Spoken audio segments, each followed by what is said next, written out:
اب اسی طرح دوسری بات، ان بچوں کے لیے ناظرے کی اہمیت جن بچوں کو لوگ حفظ کرانا چاہتے ہیں۔ اس معاملے میں لوگ بہت غلطی کرتے ہیں اور مدرسوں میں بھی رجوع ہوتے رہتے ہیں، اور ان کے ذہن میں ناظرے کا کوئی تصور نہیں ہے۔ وہ سمجھتے ہیں کہ مدرسے میں لائیں گے تو 2 سال میں یا 3 سال میں حفظ ہو جائے گا، اور ان کے ذہن میں ناظرہ ہے ہی نہیں۔ تو جو لوگ اپنے بچوں کو حفظ کرانے کا شوق رکھتے ہوں تو ان کو یہ سمجھ لینا چاہیے کہ پہلا جو اسٹیج ہے، پہلا جو مرحلہ ہے، وہ ہے ناظرہ اچھا کرنے کا، تجوید صحیح ہو، ناظرے میں روانی ہو، اس کے بغیر حفظ نہیں ہوتا۔ اس کے لیے عام طور پر 1.5 سال کا وقت لگتا ہے، کبھی کچھ زیادہ بھی لگتا ہے وقت، 1.5 سال لگتے ہیں، 2 سال لگتے ہیں۔ وہ ناظرہ اس معیار کا ہو تب بچے حفظ کر پاتے ہیں۔ ناندیڑ میں ایک عالم ہیں، موجود ہیں ماشاءاللہ، ہم سے عمر میں قریب ہیں، کچھ کمی ہوں گے یا آس پاس ہماری عمر کے، تو انہوں نے 6 مہینے میں حفظ کیا۔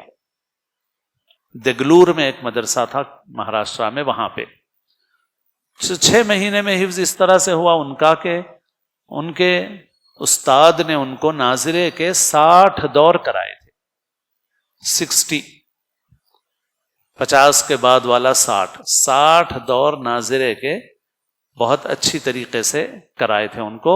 60 دور کرانے کے بعد جب ان کا حفظ شروع کیا گیا تو 6 مہینے میں حافظ بن گئے وہ۔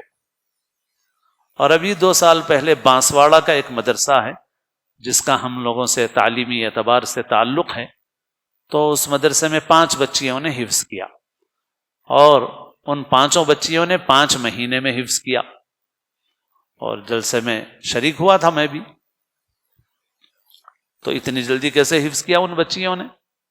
تو ہوا یہ کہ لاک ڈاؤن کے دوران جو اس مدرسے کے ناظم ہیں، ماشاءاللہ نیک صالح آدمی ہیں، تو انہوں نے بچیوں سے کہا کہ دیکھو لاک ڈاؤن میں جو وقت ملا تو میں نے اتنا قرآن پڑھا، تم لوگ کتنا قرآن پڑھے؟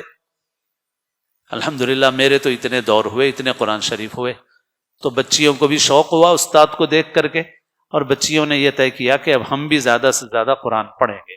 تو اس زمانے میں تو فون پہ ہی رابطہ ہوتا رہا بچیوں کا ایک دوسرے سے، سہیلیوں سے، اور ان لوگوں نے آپس میں ایک کمپٹیشن اور مسابقت کے طور پہ زیادہ سے زیادہ قرآن پڑھنا شروع کیا۔ میرے اتنے قرآن ہو گئے، میرے اتنے قرآن ہو گئے۔ تو اب ان میں ایک کمپٹیشن چلتا رہا، یہ لاک ڈاؤن کے دوران چلتا رہا۔ اب جب مدرسہ معمول پہ آیا اور معمول کے مطابق مدرسہ شروع ہوا تو ان بچیوں نے کہا کہ ہم حفظ کرنا چاہ رہے ہیں۔ تو استاد نے کہا ٹھیک ہے، کر لو، حفظ کر لو۔ تو ان بچیوں نے حفظ شروع کیا۔ جب حفظ شروع کیا تو اتنا سبق سنایا کہ استاد بھی حیران ہو گئے، 5 مہینے میں حفظ ہو گیا ان کا۔ وجہ اس کی یہ تھی کہ ان بچیوں نے ناظرہ قرآن شریف کثرت کے ساتھ پڑھا۔ تو اس سے بہت سے سرپرست غافل ہیں۔ اس کا نقصان یہ ہوتا ہے کہ بہت سے بچے حفظ میں ان کے رکاوٹ ہو جاتی ہے۔ بعض لوگ خوش ہو جاتے ہیں کہ حفظ شروع ہو گیا مگر ناظرہ پختہ نہیں ہے، ناظرہ پختہ نہیں ہے، حفظ شروع کر دیا تو دل خوش ہو جائے گا مگر بچے کی پڑھائی تیزی کے ساتھ آگے نہیں بڑھے گی۔ اور حافظ بننا کوئی فرض نہیں ہے، حافظ نہ بننے پر کوئی گناہ نہیں ہے۔ کوئی گناہ ہے کیا؟ کوئی حافظ نہیں بنا تو گناہ ہے؟ نہیں ہے۔ لیکن تجوید کے ساتھ، صحت کے ساتھ قرآن شریف نہیں پڑھنا گناہ۔ اللہ کے رسول صلی اللہ علیہ وسلم نے فرمایا اقرأوا القرآن بلحون العرب، قرآن کو عربوں کے لحن میں یعنی صحت مخارج کے ساتھ پڑھو۔ ہا نکالو، عین نکالو، قاف نکالو، یہ نہیں کہ ہا کی جگہ ہا پڑھ دیا، عین کی جگہ حمزہ پڑھ دیا، ایسا نہیں۔ عرب جیسا تلفظ ادا کرتے ہیں ویسا تلفظ ادا کرو۔ تو جو ناظرہ صحت اور تجوید کے ساتھ نہیں پڑھے گا وہ خلاف ورزی کر رہا ہے۔ تو حافظ بننا تو فرض نہیں ہے مگر صحیح طریقے سے قرآن مجید پڑھنا یہ ہر مسلمان کے لیے ضروری ہے، اور اتنی تجوید ضروری ہے کہ جس سے کم حروف صحیح ادا ہو جائے۔ تو لوگوں کو حفظ کا تو بہت شوق ہے مگر تجوید اور ناظرے کی طرف جو توجہ ہونی چاہیے وہ توجہ نہیں ہے، اور اس سے بچوں کو بہت نقصان بھی ہوتا ہے۔ اسی وجہ سے ہم لوگ یہ کہتے ہیں کہ پہلے چاہے اسکول کے ساتھ پڑھے بچہ، مگر بچہ پہلے قاعدہ اچھی طرح پڑھ لے، ناظرہ اچھی طرح پڑھے، جب ناظرے میں پرفیکٹ ہو جائے پھر اس کے بعد اس کو حفظ کے لیے فارغ کیا جائے، اسکول کو گیپ دینا ہے تو گیپ دیا جائے، مگر وہ اس وقت جب اس کا ناظرے کا کام مکمل. لیکن اس سلسلے میں لوگ ناواقفیت کی وجہ سے اپنا نقصان کرتے ہیں، بچوں کا نقصان کرتے ہیں.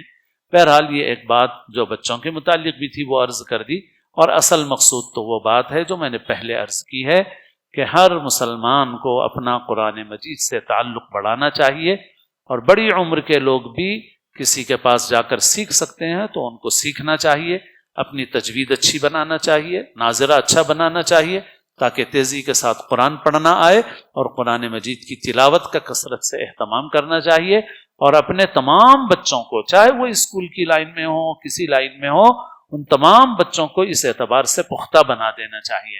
انشاءاللہ اگر ان کو قرآن اچھا پڑھنا آئے گا، قرآن کی تلاوت کا ذوق رہے گا، قرآن کی تلاوت کے عادی رہیں گے، تو انشاءاللہ یہ تلاوت ان کے ایمان کے لیے محافظ ثابت ہوگی انشاءاللہ، اور وہ ہر قسم کے فتنوں سے، گمراہیوں سے انشاءاللہ محفوظ رہیں گے.